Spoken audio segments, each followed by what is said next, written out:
Hello, this is Eric Tinkler here with Not Your Forte Podcast, a new music ed podcast built to help music education students get through their coursework and to help them transition into teaching out in the real world. I'm here with myself, of course. I'm a fourth-year music education student at Kansas State University, and Dr. Philip Payne, the lead music education advisor and head of the music ed division, also at Kansas State University. You can find us on anywhere that you would listen to podcasts, Apple Podcasts, Spotify, YouTube, etc. And we're very happy that you're able to join us here. This week we'll be talking about how to put on your teaching cap and really try to approach yourself as a teacher instead of a student. Anyways, Dr. Payne, how are you doing? I'm doing well. How are you, Eric?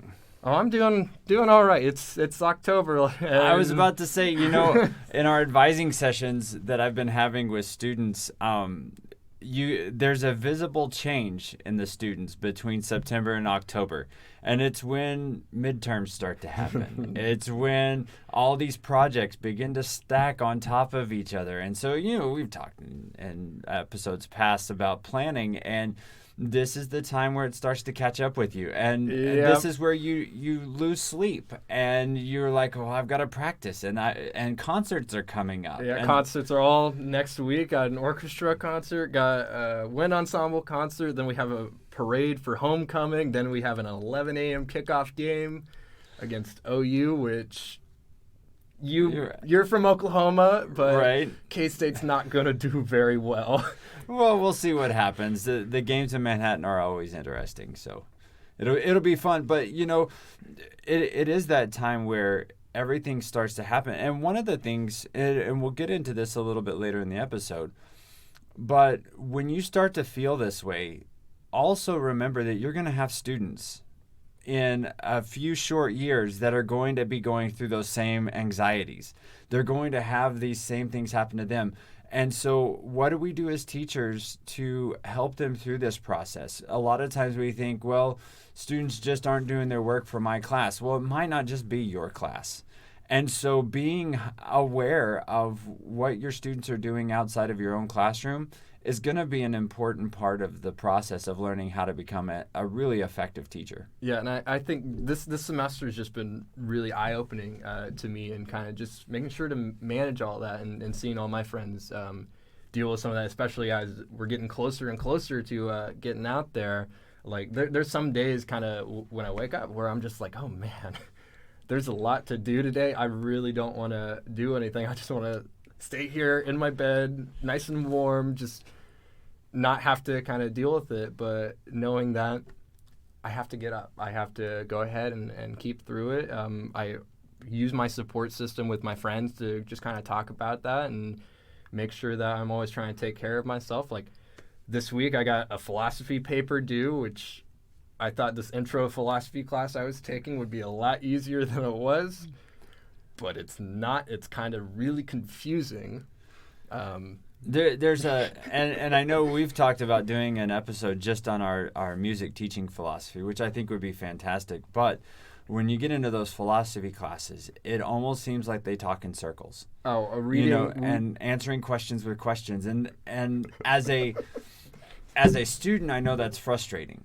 Right. Oh yeah, we were reading like Descartes or whatever on thinking or whatever, what knowledge is and things like that. I'm like, this guy is the worst writer in history because he just keeps repeating the exact same thing like 5 times within the same sentence. This guy, like, I'm thinking he must have had a word limit on the paper and kind of doing like every good college student does. We'll add a little bit of fluff kind of right here. Say the same thing just a little bit differently. Get that word count, get that page count. I mean, that's kind of and that's what it feels like, right? But as you progress, as you go through this process, what you're also going to find is that there is, in philosophy specifically, there's no right answer. Oh yeah, it's just talking in circles, and that's frustrating, because we're in a culture, and what I call the testing culture, where there's a right and there's a wrong, and that creates this issue of you're going to have students that come up to you and they're like, well, what's the answer? And in music, it's very similar to philosophy. There's not always a right answer. Oh, yeah. Now, are there right and wrong notes? Absolutely. So there is a right and wrong. And there are general musical contexts where, yes, a crescendo, we would traditionally put a crescendo here, we do a decrescendo there. That part of it, there are rights and wrongs, right?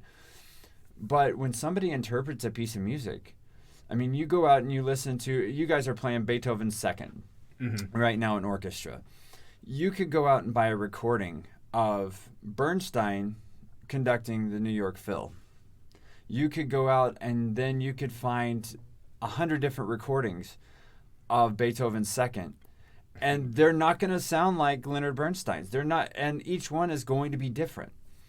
None of them are right versus wrong, and so trying to share that with students that's going to be one of your struggles as a teacher, is trying to let them know that there's not a right or wrong answer. I've had this, and I have this in undergraduate students. I have this with my graduate students, where they will ask, it might be the length of a paper that they want, or it might be, well, what is the answer that you're looking for, Dr. Payne? And I'm like, I'm not looking for an answer. I'm looking for, how are you arriving at that answer? Yeah, how are you developing critical thought?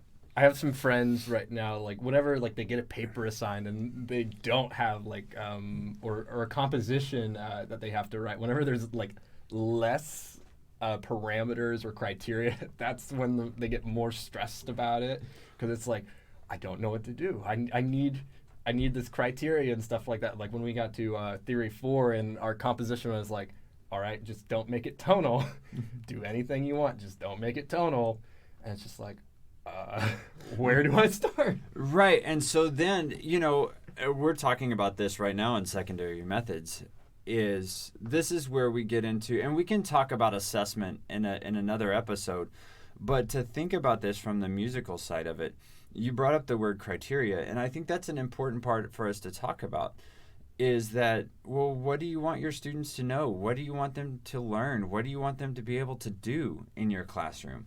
And a lot of times what we do in music, what we do in creativity, what we do musically is not something that is directly measurable. Mm-hmm. So we have to think about, well, the biggest thing that you're always going to hear is, I'll know it when I hear it. Okay? Yeah. Well, what does that mean? So then it becomes, okay, as a student, that's nebulous, because now my playing tests are going to be assessed on your perception of my playing. Okay, but if I know it when I hear it, then as a teacher, I'm going to have to break that down. What does that mean? What am I listening for? What am I listening for in terms of breathing? What am I listening for in terms of tone? What am I listening for in terms of articulation? What am I listening for in terms of diction? And if I can spell all of that out, now all of a sudden you have the criteria. Now, it gives you a lot of flexibility there, right? To be musical and to come up with creative thought. And maybe it's as simple as, all right, why did you make this musical decision here? And I ask you that question. And in your post reflection, you say, this is why I made these decisions. This is why I executed this passage in this way. Musically, I may not have done it the same way, but if I see that you're making a musical decision and a conscious decision to make this your own, that means that I've done my job. Yeah, and Dr. Trace, the director of bands here, he always says, do something. Do something. I might not like it, and I'll tell you if I don't like it, but just do something. Right, and I think that's part of the learning process. So, our topic today is putting on your teacher hat, and a lot of times we wait too long to put our teacher hat on. And my philosophy has always been that you put your teacher hat on from the first day on campus, and ultimately you have to. And here's why. So this is the anecdote that I always use, is that we've all been in a situation when we're in high school, okay, where we've calculated what score we need on a final to get a certain grade. I'm still in that position in college sometimes. and you feel yourself slip into that, right? You're like, okay, and it helps us to prioritize. So we're like, well, I could get a 32 on this final and I'm still going to pull an ace, so I'm going to practice more tonight as opposed to study for that geology final. Oh yeah, especially if it's a geology final. And not to knock on our geology friends, because geology is important, but when it comes down to prioritizing as a student, we begin to prioritize based on what are our goals. And our goals typically are to get the grades that we want. And I completely get that. That's a student-focused way of going. Yep. Because for the geology teacher, I want you to learn the central concepts. I don't want you to just say, all right, I'm going at this to get a grade. The memory, regurgitate, forget kind of thing. Exactly. The brain drain, as I like to call it. And so you stuff your head full just long enough for the test, and then you empty it out. We also understand that there are rules to the game, right? And so I look at public schools and your elementary, secondary, all the way K-12 as a giant game board. Okay, you understand the rules very quickly, but you understand the rules from the perception of the student or the perspective of the student. So you understand what teachers are stricter than others. You know where the leniency is. So you know that if you're late to a certain class, you can flash a smile at the teacher and they're not going to count you tardy. You also know the teachers that if you're not in your seat when the bell rings, you just don't want to not be in your seat. You want to not show up and right. Call in sick. Exactly. So you understand how that all works. Well, if we understand that, we're playing by the rules of their game. Now, you've had 18 years to figure this out. And in many cases, it still works that way when you get to college. But if you're in education, we have 4 years to retrain your brain, retrain your eyes, retrain your ears to really focus in on seeing the classroom through the teacher's eyes. Mm-hmm. And as you mentioned, that starts on day one. I can remember when I first got here to campus after a week of just really hot band camp of always being told what to do and starting to get into classes and stuff like that. I was just... This is it. I'm in music education. I'm going to be what my band director was to me. And where do I start? How do I get into this? How do I become a teacher? And ultimately for us, for me, it starts from day one, because that gives me 4 years to really make sure that you all are ready to take that first day of class as a new licensed teacher to take that classroom and make it your own. Okay, so we've got to really rethink 18 years of habits in 4 years. Mm-hmm. Well, if I wait till year 3 to start that, it's too late, because we're already behind the 8 ball. So that first semester, that first time we meet with you, we have you say, hello, I'm Mr. or Miss So-and-so. Which was first time I had introduced myself as Mr. Tinkler. I'm just like, that sounds really weird, sounds super foreign. I don't like it. I don't want it. And plus, with a name like Tinkler, it's a little kind of funny, which I have decided I will go by Mr. T one day.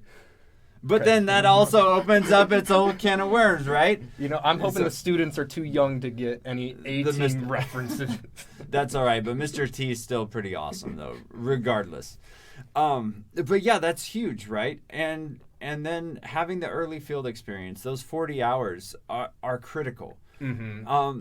Eye-opening experience. At K-State, we do an early field experience. Your first semester at the end, you get into a classroom for a week during the winter intersession, which I think is absolutely kind of phenomenal idea here at K-State that helps people really decide. It's like, do I want to do this? Do I want to be a music teacher? And for me, I was at Mays High School and would show up at, I think, 7:15-ish or whatever. I'd be there the entire day, and I had the great fortune that he traveled between the elementary school and stuff, so I was able to both help out with his high school band, things like that, and then down to 5th grade, I had to play some trumpet and a little bit of like clarinet and things like that to help out these young 5th graders. And I was just like, he does so much, and the in between hours is really when you see like what's it like to be a music teacher, the administrative stuff. I'm just like, I had no idea that you had to manage all this and things like that, and I'd still wanted to do it after all that, especially. And that's why we put it so early on, and that's why we do it during intercession. Because if we did early field experience where you only saw the classroom, for an hour 3 times a week, you're only getting to see a snapshot. You're not getting to see what that teacher does from the time they get there to the time they leave. And like you said, there's so much that goes on in between classes. There's so much that goes on throughout the day to manage a program. Mm-hmm. At the secondary level. And if we look at the elementary level, there's so much that happens schedule-wise at the elementary level where, for instance, my wife, who's an elementary music teacher, there's one day where she teaches 6 45-minute classes back to back to back to back to back with no break. So she eats lunch at 10:30, and then at 11:15 she teaches 11:15 to 4, no breaks. And if you're only there for an hour and a half, 3 times a week, you're not going to see what is required of a music teacher. And I think it's important for us too to realize that this is a profession where you want to go in with your eyes wide open. And so I want you to find out really quickly if this is the profession for you.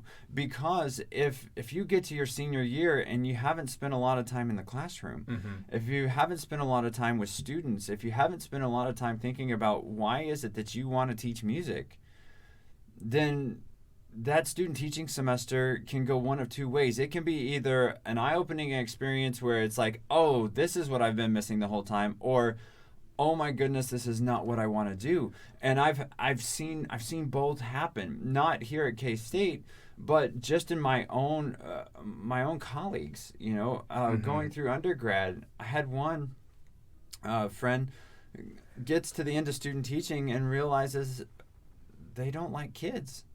Well, which is a pretty important thing if you want to be teaching. I think. And so you're like, okay. And what I mean by don't like kids is not they don't like. It's that working with them every day, and that it just didn't fit their personality. Well, that's a big 4 years issue. Of college, right? And so what do you do with a music ed degree when you don't want to teach kids? And so I want you to have those experiences in that first semester, because if you have it in those first semesters, what you're taking as part of the music ed degree will transfer to a music minor, and then you can do whatever you want from there. And you're not losing 4 years of college. You're losing maybe a semester.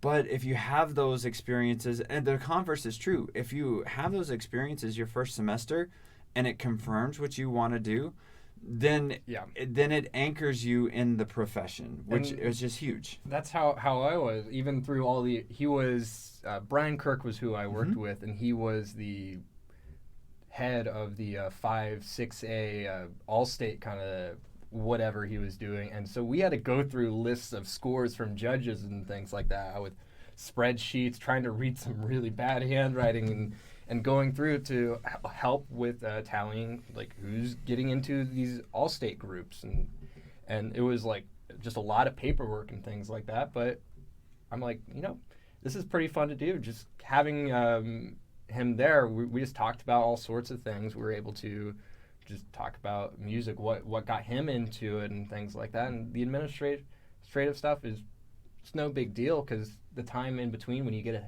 work with students is worth anything, is what he was saying. Absolutely. And so that first year is really important, and it's a critical juncture for you and as a music ed student, because we want you to have those experiences, and we want you to get your hands dirty in the profession. And what I mean by that is we want you working with sectionals. We want you working with individual students. We want you trying out the role of being a teacher in the classroom, because your interactions with the students are going to be vastly different than what they were when you were a student. And so we want you trying that out. When we get you into your sophomore year, well, let me back up. So in our freshman year, once you're done with those 40 hours, we come back and we talk about, well, what was effective? What fit your personality? What didn't fit your personality? Did you agree with everything that you observed? Because it's okay to not align. Just because we send you out with a teacher does not mean that we're going to say we want you to do everything like that teacher. We want you to develop your own thoughts. And so it's okay to disagree. Now, how we approach that, obviously I'm not going to say if you disagree with a teacher, tell them. That's not the point. What I want you to do is I want you to begin developing your own thoughts. And so when we would get back into the classroom, I would say, okay, what fit your personality? What fit your philosophy? How do you believe students should be taught? And we start building that early on. Then just starting with a ball of clay and just kind of molding it to what you want to be. And it's so crazy important that we start that in our first year. Like, okay, here's the blank slate. Start drawing. Exactly. And we do a lot of teaching, right? So we start with, before you even go out in those 40 hours, we have you teach a simple task. Then we have you teach a music task. And then you go out and you have your 40 hours and you come back and then we have you teach a full musical lesson. Now, notice at this point, I haven't even mentioned writing objectives. I haven't mentioned sequencing. I haven't mentioned assessment. Okay? Those are concepts that come along down the road. I want you experimenting with the role of being a teacher. I want you experimenting with being in front of people and instructing them. Which can be a very terrifying. I remember the first time I had to teach, I'm just like, oh my goodness, what am I going to say? How are they going to react? Are they going to understand this? Well, imagine if I paralyzed you then with saying, okay, you need to have your objective ready, your sequence ready. You would have been like, I don't know what you're talking about, and so we have to go through that process. And that's why freshman year is so important, is to just get exposed to the profession so that you know what is going to be required and getting some experiences in front. Then your sophomore year, we come back, and for us, we put through a Fundamentals of Music teaching course. And there we're looking at specifically, all right, now we've had these experiences. Now let's talk about writing objectives. Let's talk about lesson planning. What does a lesson plan even look like? What are the components? Why do we use this? Why is it important? We start to scratch the surface of assessment. We want those concepts to be present for the very purpose of. When I first got here, one of the biggest issues is students would go to a College of Ed course and they would be talking about all of these concepts, but they would be talking about them through the lens of a classroom teacher. And we had not had a whole lot of experience in music yet. And so they were taking these ed courses and they're like, well, apply it to the music room. And the students couldn't quite make the connection between what they were talking about in ed courses and how it related in the music courses. And so the comments a lot that I would get were, well, it doesn't really relate to us. We're our own animal. And I said, well, not exactly. Because what they're saying is critical to becoming an effective teacher, and you have to use these concepts in the music classroom. So we've got to build that bridge, and that's how Fundamentals of Music Teaching came along, which is our sophomore level course. That's why the content in EdSec 200, our freshman intro class, is the way it is because we're giving you all of those experiences. We're showing you, and we're building the bridge between the music classroom and your ed courses. And now when they go over to core teaching skills, which is one of our primary education courses over in the College of Education, now what's happening is the students are already making the connections. Oh, yeah. I remember when I was taking my, we call our Block 1 courses, I was taking over the summer a couple years ago with core teaching skills, ed psych, classes like that. A lot of the music students, we're a little bit ahead of where everyone was in understanding how to write a lesson plan, doing assessment and things like that, because we had been prepared throughout our freshman and sophomore year of like first experiencing kind of teaching and getting used to it, and then breaking it down a little bit, being like, what is a lesson plan? What are objectives? How do you write them? How do you figure out what your students need? So by the time all the music ed students got to our core teaching skills class, we were ahead of a lot of the other students who were in secondary or elementary ed via just the ed department. And it was a really cool experience just to be like, okay, we're really kind of on the 8 ball here, and it's really cool to be able to apply it. And one of the things that I would say to our listeners is that in your first couple years as a music ed major, you can look at this 2 ways. Number one, if you're a junior or senior, seek out those freshmen and sophomores and kind of work with them on developing those skills and say, hey, you're taking this class this semester, really focus on this. And if you're a freshman or sophomore, really take into account that what we're developing in those classes are going to be extremely useful. And when we talk about an ed psych side of this, then we're going to look at brain-based learning, and now all of a sudden that's that experience before label. We know that the human brain retains if it can find a use for that information.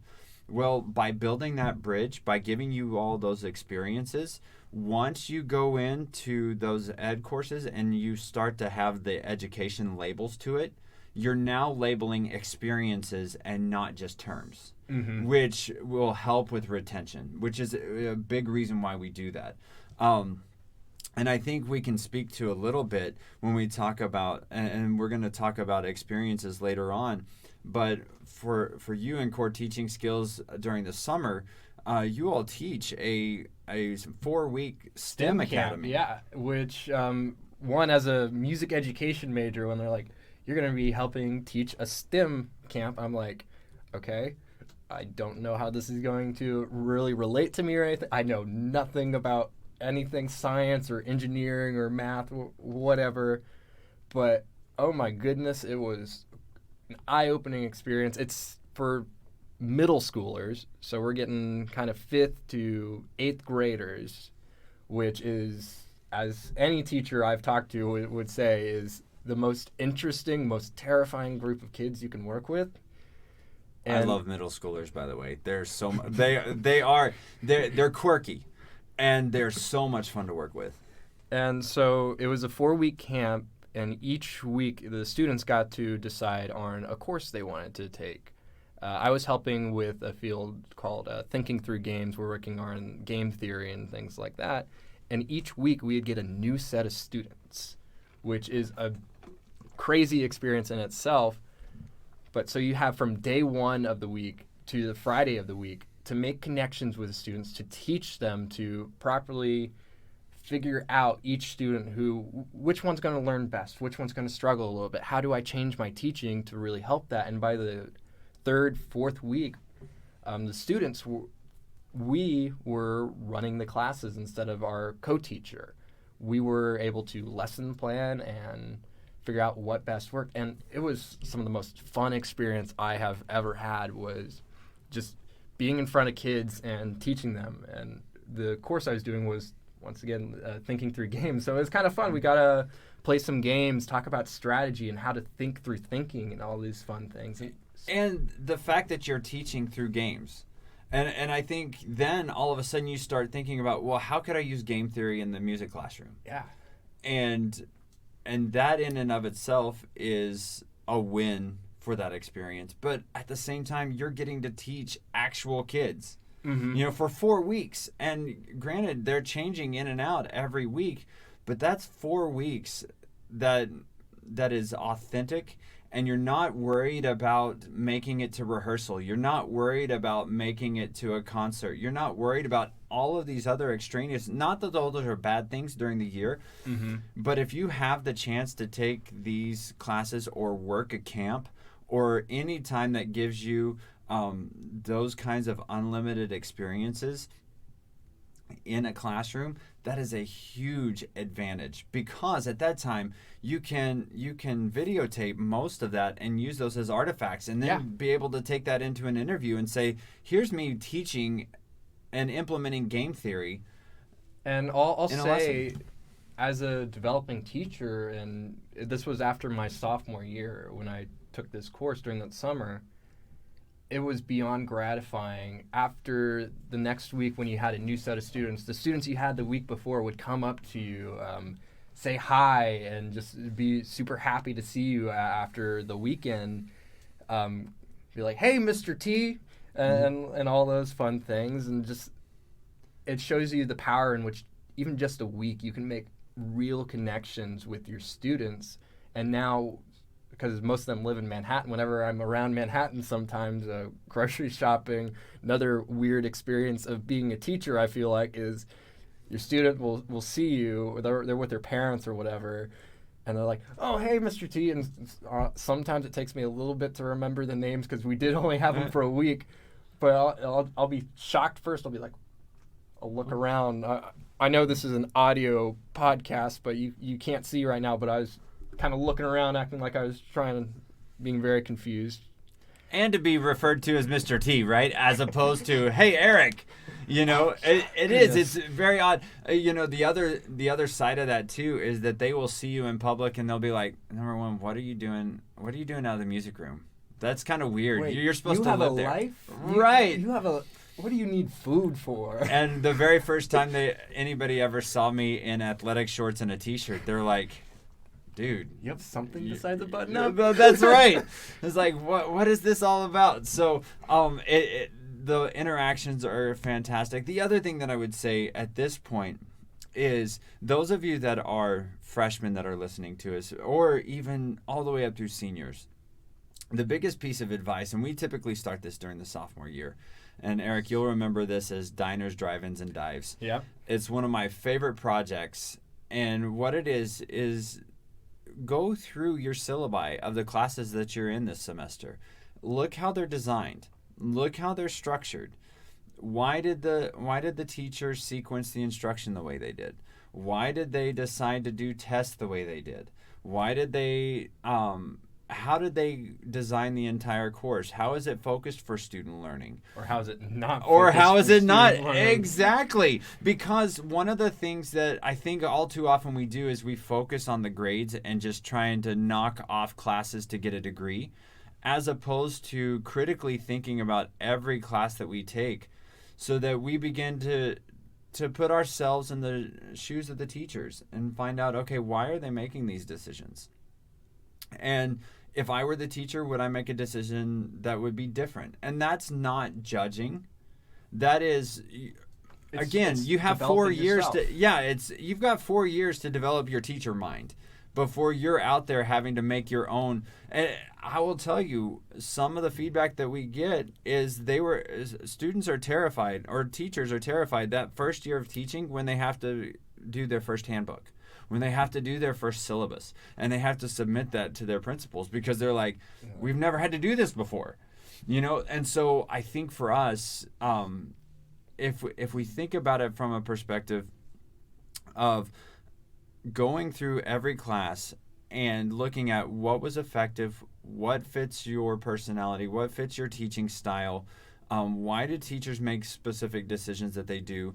How does that align with what you believe works best? How does it not align? How do they deliver instruction? How would you deliver it differently? How would you deliver it the same? And if you constantly keep notes about that, you're going to develop as a teacher much faster through this process. And we'll go more in depth later about kind of developing your own teaching philosophy, but a huge thing is becoming you as a teacher. I know a big thing the music students actually struggled with at first in core teaching skills was we all tried to teach like Dr. Payne. Because that's what we had been experiencing. We're like, wow, he really knows what he's doing and stuff like that. And so we would try to do things he'd do. Sometimes it would work, sometimes it wouldn't.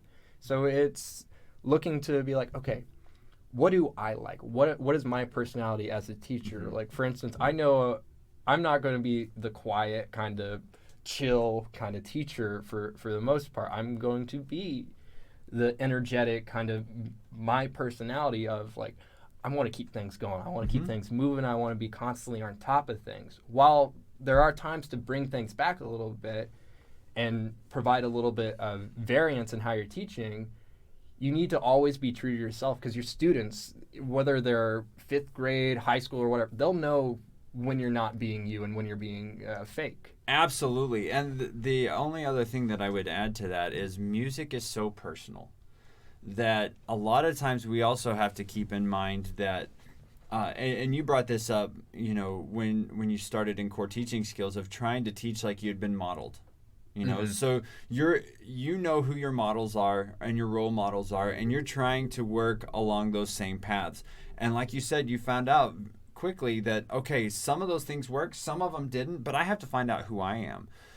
Your students are going through that same process, especially with music. And so that a lot of times people get into music education because they were impacted by their director, whether that's an orchestra director, choir director, band director. And whether it's a positive or a negative impact. Absolutely. Positive or negative impact. Or they might just say, well, I want students to have the same experience I did.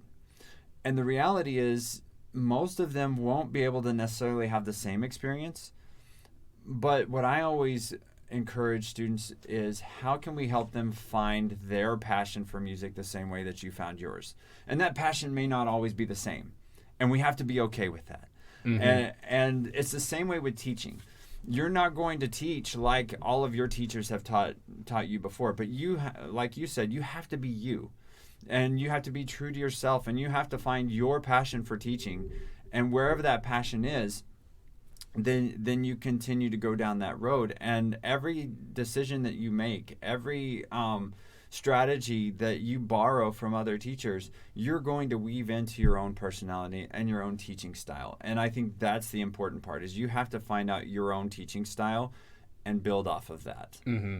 And that's huge. And then kind of talking about your teaching style and that final transition of like, all right, teacher cap is always going to be on. Get into your senior year and I would make the argument that the teacher hat needs to be on from freshman year on. So think of yourself as a teacher. That's going to be the hardest part of it, right? Is that every time you walk into a classroom, and this is one thing that our students struggle with too, and I completely get this, is that when we walk into especially our advanced methods course, or our secondary methods, or our elementary methods courses, and we're talking juniors and seniors, and I say, you all are teachers. And they look at me like, yeah, right. And I get that. I understand, because we still want to take that hat off, but keeping that hat on all the time. And because I teach my classes like workshops, because I want them thinking like teachers. I want them acting like teachers. I want them taking on that role of teaching. And sometimes that's a hard transition, so I would say, keep that hat on all the time. Think of yourself as a teacher, because the more you do that, the more you embody that teacher feel. So we're kind of getting closer to the end of the semester, and people actually, for real, getting into a classroom, student teaching and things like that. Mm-hmm. What are some kind of pits like they'll get themselves into, or like fears in which you see that are easily overcome? I would say really the biggest fears are center on having their classroom and being by themselves for the first time. And those, I just always say, understand that regardless, you're never alone. So one of the biggest things that I do with our students is I have them set up secret Facebook groups during their student teaching semester, so that we create this community of learners. They have their own GroupMe accounts, and so they will develop their own network. That way, they develop a network with us. They all have my cell phone number once they go into student teaching, and afterwards. So I just got a text message from one of our first year teachers the other night, and she said, first concert's coming up. We still don't have enough instruments for everybody. I told them on the first day of class that I didn't have enough instruments, but we have a concert tonight. What do I do? And so I was able to work with her through this process of, here are some strategies to be able to address that and still continue to advocate for your students, but still give them those musical opportunities. And it worked out beautifully. But typically the biggest fears are, okay, I'm going to be out there by myself. Now, from a logistical standpoint, the biggest thing that I would say is that semester before you student teach, be proactive and know ask your advisor, ask your professors, ask everybody in the College of Education, what do I need to do to get licensed in the state in which you teach? Yep. You know, so what are those expectations? When do I need to take the licensure tests? So in Kansas, there's 2 licensure tests that you have to take. Well, when can I take those? When are they due? Ask your professors that. You know, and because a lot of times that happens. The other thing that I would do is be proactive in checking on your graduation checks. Make sure that if you're taking classes at other universities, like if you're taking gen ed classes at community colleges or junior colleges and transferring them in, be sure that you've got the transcripts in. Make sure that that's happening. Have your recital credit. Do not forget about going to a recital. Right. Don't forget about going to recitals. Don't forget about your proficiency exams. Sometimes little things will pop up. And this is what I would call idiosyncrasies of different degrees. And so be as proactive as you can with your advisor. Talk with your advisor on a regular basis and ask those questions. The advisor is not going to get to a point where they're like, quit asking me questions. Yeah, they're there to help you. That's exactly right. That's our job. Our job is to make sure that that happens. And I was having a conversation the other day about recital attendance, actually, ironically enough. And I said, and this person was stressing out. And I said, you put that stress on me. That's my job to stress for you on this this part. I want you focused on becoming a better teacher. I want you focused on your curriculum plan that you have to write for your secondary methods course. I want you focused on your unit plan that you've got to write for advanced methods. I want you focused on being ready to student teach beginning in January. I don't want you worrying about the fact that you've turned in all the information that we've asked you to turn in and it just hasn't gotten recorded up the hill at the administration office. Yeah. That's out of your control. So I only remember worry what you can worry about. I remember a situation when I met with you last spring. For some reason on my transcript, I had an engineering 700 level course on my transcript marked as an incomplete from fall of 2017 because we're just looking over, making sure everything was good, and we're like, what is this?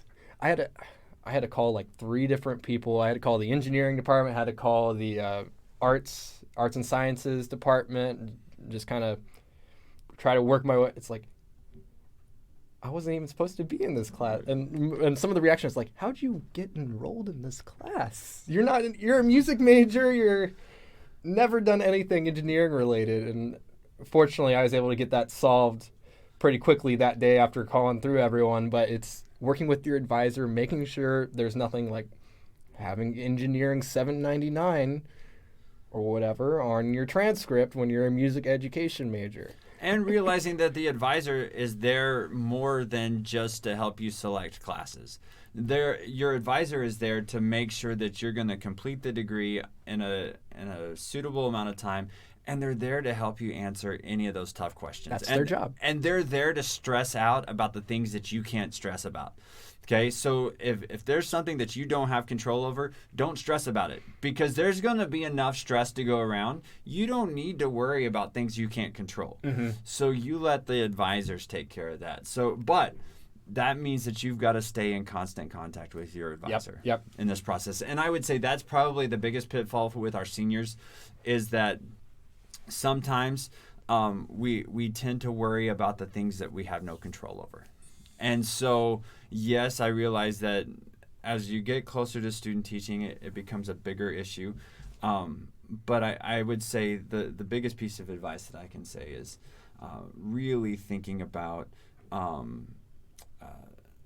working and being proactive with your advisor. Yeah, and it's, like I said, worrying about the things you can actually control. And I know a big thing you can control in trying to get ready to be a teacher is actively seeking opportunities to teach throughout your undergrad.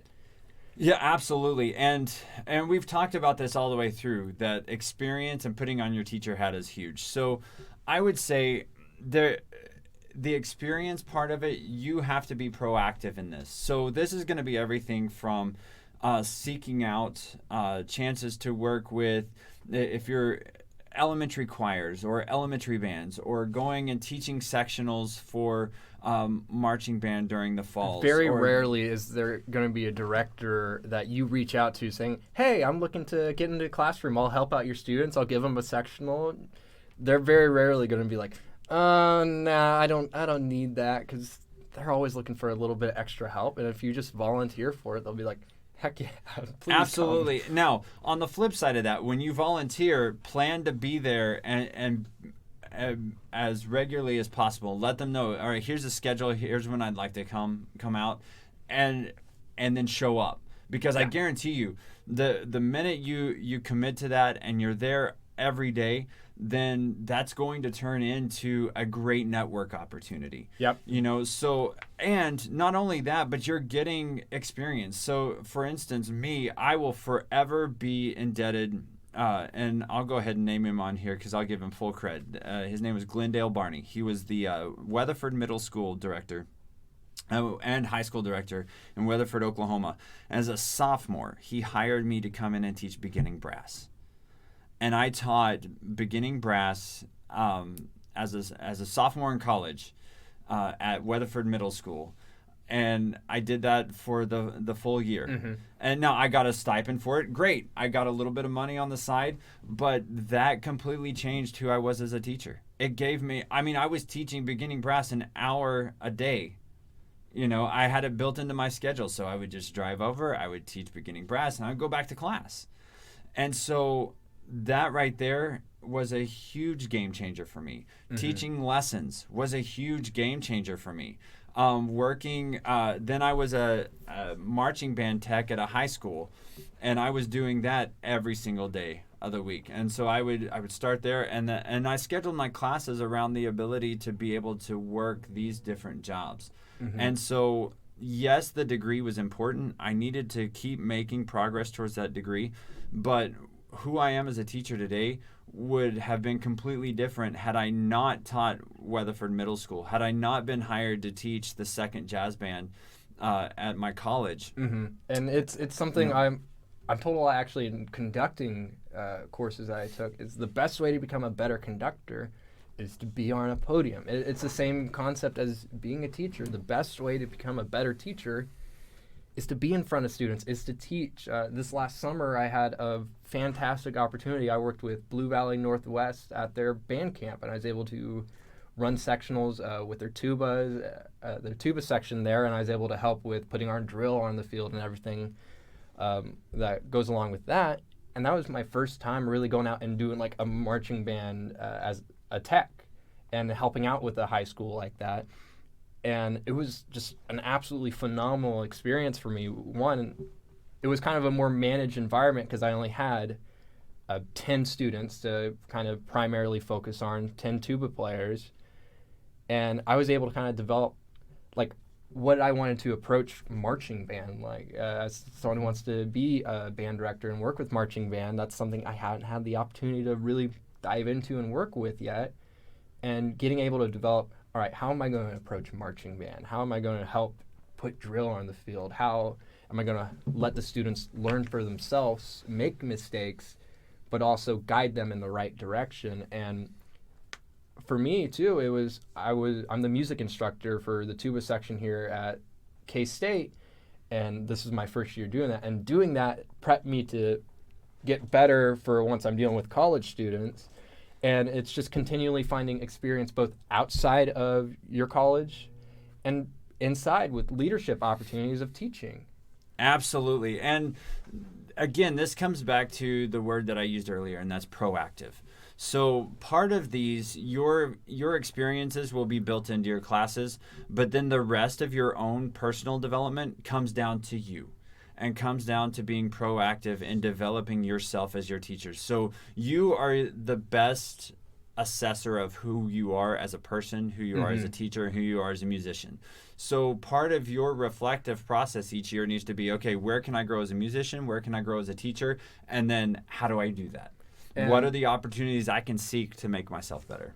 And it's proactive of going out for professional development opportunities, going to your state music convention. There's a lot of people who don't go, which is always kind of a little weird to me. I can get if you can't travel there, But here at K-State, the music department pretty much shuts down the weekend of KMEA here in Kansas just because everyone goes. Everyone goes, and it's a great place to network. It's a great place to find out where the jobs are going to happen. So if you're a senior, you need to be out there talking with the directors because those directors are going to know where the jobs are.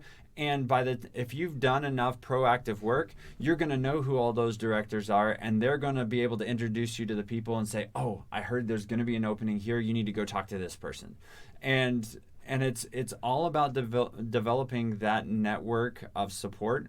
It's not just the network of support within the university. It's within the state. It's starting to reach out to the greater music community. And some of the biggest sources you can have are people who graduated from the same school you did. I know K-State at KMEA always does a big luncheon kind of thing with K-State grads, and that's just an absolutely phenomenal opportunity to start talking to people about, okay, how did you get this? How did K-State help you out with this? And it's like, I'm going through this. What can I do? And they know, because people will always have a little bias towards their university.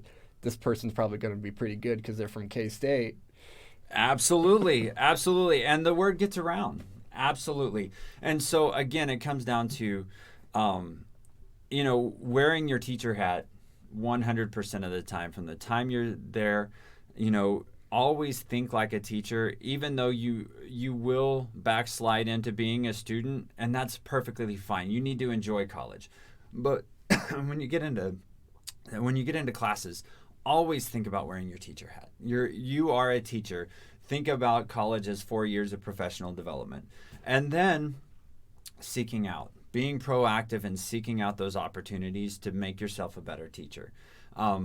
Putting those together will make sure that you're one of the most highly effective, highly sought after job candidates. And it's the reason why our students, last year we had 10 teachers who were hired before spring break and before they had even finished their student teaching, because they take on that role of the teacher so well.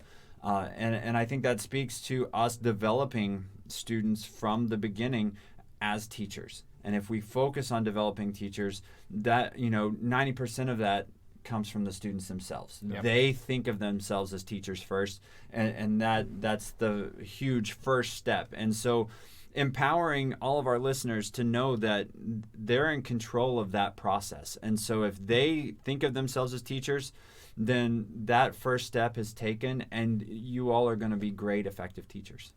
Way to cap that off, if I can say that. Absolutely. So we'd like to thank everybody again for this podcast. We've had some great feedback. Continue letting us know what you think, letting us know of what topics you'd like us to cover. Next time, I'm really excited about this one. We're going to cover a topic that's near and dear to my heart too, music history. And I've got some stories to share about music history. And a quick shout out to Mrs. Paula Price, who was my music history professor in undergrad. Learned a lot of great things from her. And then I'll also give some shouts out to some of my other history professors as we go along. Don't forget to shout out to the Grout book. Oh, there we go, the Grout. I've read the Grout a few times.